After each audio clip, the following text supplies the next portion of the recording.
Welcome! As an Insured Solutions PayGo client, we promise to provide you the highest quality service at all times. The following is a tutorial for the Workers' Comp PayGo module. You want to click on the link below me to open the PayGo module Payroll Wizard. Please note that you can start and stop this video by clicking the pause and play buttons. Then, from your welcome email, you want to copy your username and password and then click Login. Please agree to our terms and conditions by clicking on the I agree button and typing in your name. Then, click Next. You will see an offer for Employee Practices Liability Insurance. This valuable coverage gives protection for your organization against lawsuits that your general liability policy may not cover. Next, enter the bank details on the bank authorization form. Please use the account information that you would like Insured Solutions to use when processing your payments. This form should be agreed to by the owner or officer of the company. If you elected to have employment practice liability insurance, the EPLI agreement form will appear and will need to be agreed upon by the owner or officer of the company.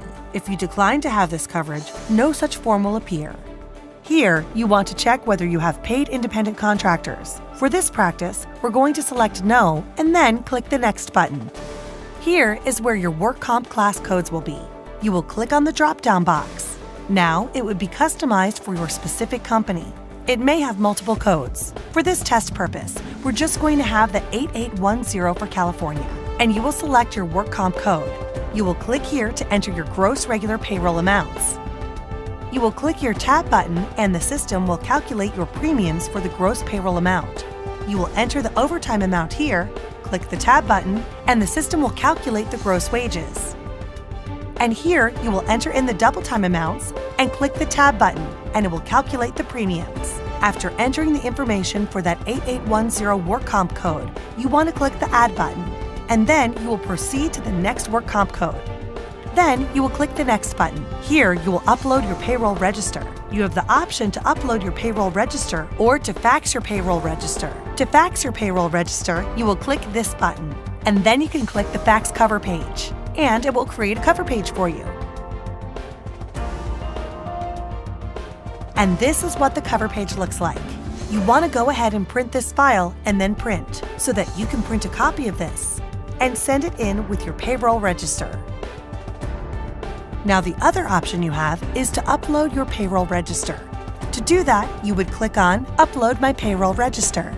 Click on your Browse button to find the payroll register. I have mine saved on the desktop. You select your payroll register, click Open and Upload. You can see here that it is uploading, and once it's complete, it tells you that the file was uploaded successfully. Then, you want to click the Next button.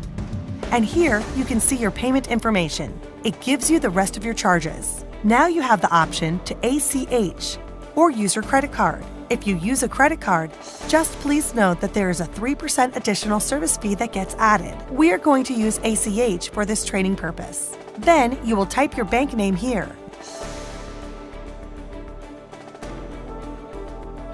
Then you're going to add your routing number and your account number. And then for the check number, we suggest that you use the check date of your payroll, so you can go back and reference what date you are submitting the payroll for. Then, if you like, you can securely save your ACH information for further transactions, so that you don't have to re-enter your bank information and your routing information.